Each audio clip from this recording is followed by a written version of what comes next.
নতুন রাজনৈতিক অধ্যায়ে প্রবেশ করতে যাচ্ছে বাংলাদেশ।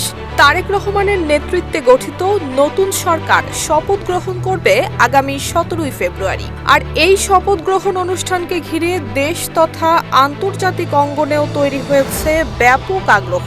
অনুষ্ঠানে অংশ নিতে 13টি দেশের রাষ্ট্র এবং সরকার প্রধানকে আমন্ত্রণ জানানো হয়েছে বলে জানিয়েছে অন্তর্বর্তী সরকার।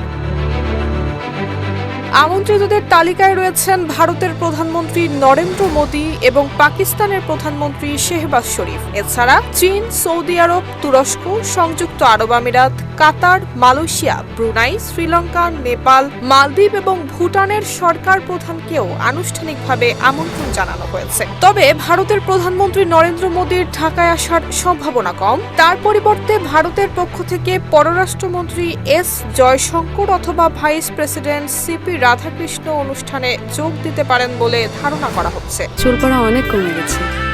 থ্যাংক ইউ মা। চুলের ভিটামিন জুই মাল্টিভিটামিন কোকোনাট অয়েল। এই শপথ গ্রহণ অনুষ্ঠান শুধু একটি সরকার গঠনের আনুষ্ঠানিকতা নয়, বরং বাংলাদেশের পররাষ্ট্রনীতির নতুন দিক নির্দেশনার ইঙ্গিত বহন করছে বলে মনে করছেন বিশ্লেষকরা। তারেক রহমান এরই মধ্যে ভারত, পাকিস্তান এবং চীন সহ আঞ্চলিক শক্তিগুলোর সঙ্গে সমান এবং ভারসাম্যপূর্ণ সম্পর্ক বজায় রাখার বার্তা দিয়েছেন।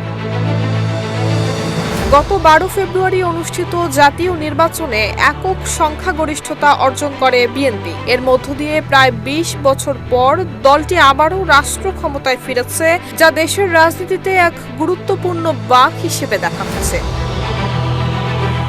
নুসরাত জাহান মেহের, ঢাকা পোস্ট।